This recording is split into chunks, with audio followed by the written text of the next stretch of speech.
Di video kali ini kita akan membahas terkait dengan dokumen-dokumen apa saja sih yang harus kita persiapkan untuk kita bisa mengimplementasikan K3 di tempat kita bekerja.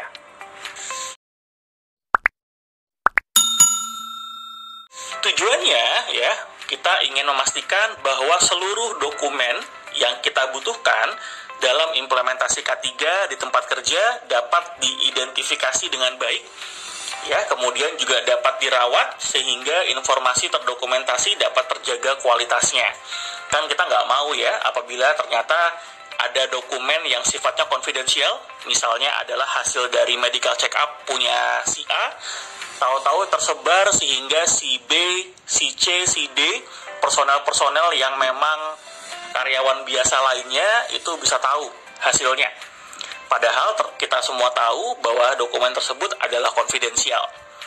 Atau misalnya kita punya dokumen prosedur, namun karena tidak tersimpan dengan baik, dokumen tersebut tidak bisa terbaca tulisannya, sehingga saat akan digunakan semua orang menjadi bingung.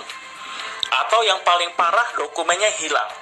Ya, sering nggak sih ketika kita ditanyakan sebuah dokumen, kita bingung. Lalu kita mencari-cari di email, kita mencari-cari di folder, ternyata tidak ketemu. Nah, mungkin untuk beberapa orang hal ini pernah terjadi. Nah, dengan adanya ini, kita mau tahu bagaimana caranya atau bagaimana sih kita bisa memastikan agar dokumen-dokumen tersebut itu bisa tetap teridentifikasi dan juga bisa tetap kita rawat dengan baik. Oke, kita masuk ke salah satu dari best practice dalam hierarki dokumen. Jadi dengan mudah kita bisa klasifikasikan dokumen yang kita miliki di tempat kerja kita. Misalnya kita punya level 1, level 2, level 3, dan juga dokumen level 4. Level 1 ini adalah yang paling tinggi, dan semakin ke bawah maka akan semakin besar angkanya. Jadi dari dokumen level 1 ini terdiri dari manual dan juga kebijakan terkait dengan K3.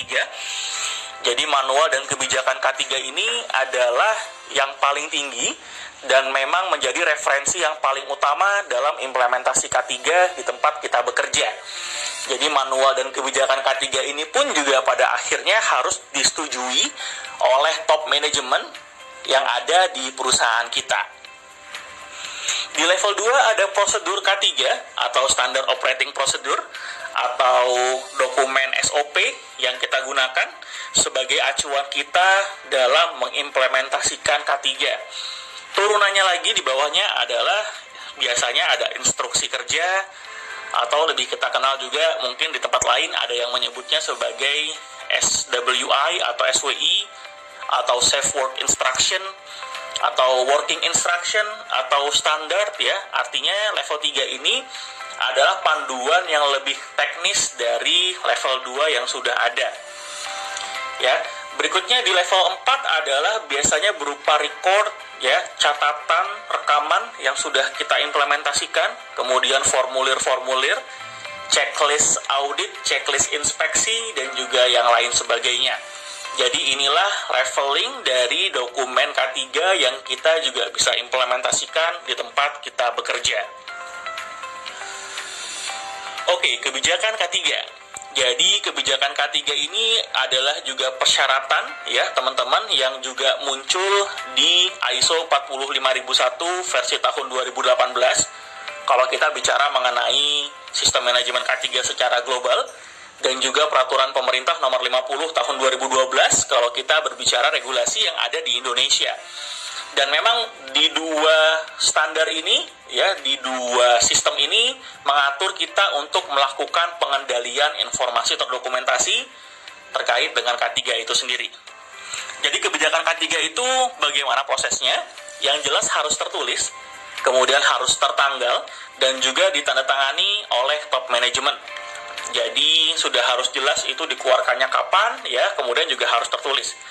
Kebijakan ini biasanya berisi dari tulisan-tulisan yang bersifat pendek ya, artinya tidak sepanjang prosedur, tidak sepanjang instruksi kerja, dan memang ini adalah intention atau strategic direction dari perusahaan yang terkait dengan K3. ya, sehingga biasanya hanya berupa satu halaman ya dan lain sebagainya. Yang berikutnya adalah harus melalui proses konsultasi dengan wakil tenaga kerja. Jadi perwakilan tenaga kerja ini bisa macam-macam ya teman-teman semua.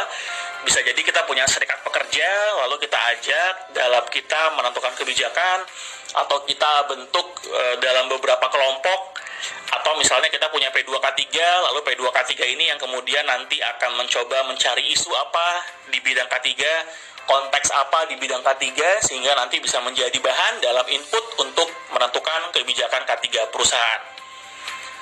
Berikutnya juga harus dikomunikasikan, ini yang paling penting. Jadi bentuk komunikasi kebijakan ini teman-teman bisa lakukan dengan banyak hal. Tidak harus dikumpulkan dalam satu ruangan, dalam bentuk town hall meeting, lalu disampaikan. Beberapa best practice adalah dalam bentuk video induction, bisa juga dalam bentuk name card perusahaan, ya. Kita punya identity card di company, di bagian belakangnya kita bisa masukkan kebijakan terkait dengan K3. Jadi mereka atau kita semua bisa membaca kebijakan tersebut. Atau dalam bentuk spanduk, dalam bentuk poster, dalam bentuk pajangan ya, kita buat dalam figura, lalu kita pajang di tempat-tempat strategis, misalnya di ruang meeting, di area resepsionis, itu juga bisa kita lakukan.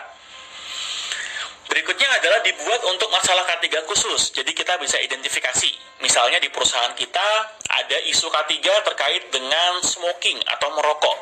Kita bisa buat kebijakan K3 terkait pengaturan merokok atau dilarang merokok.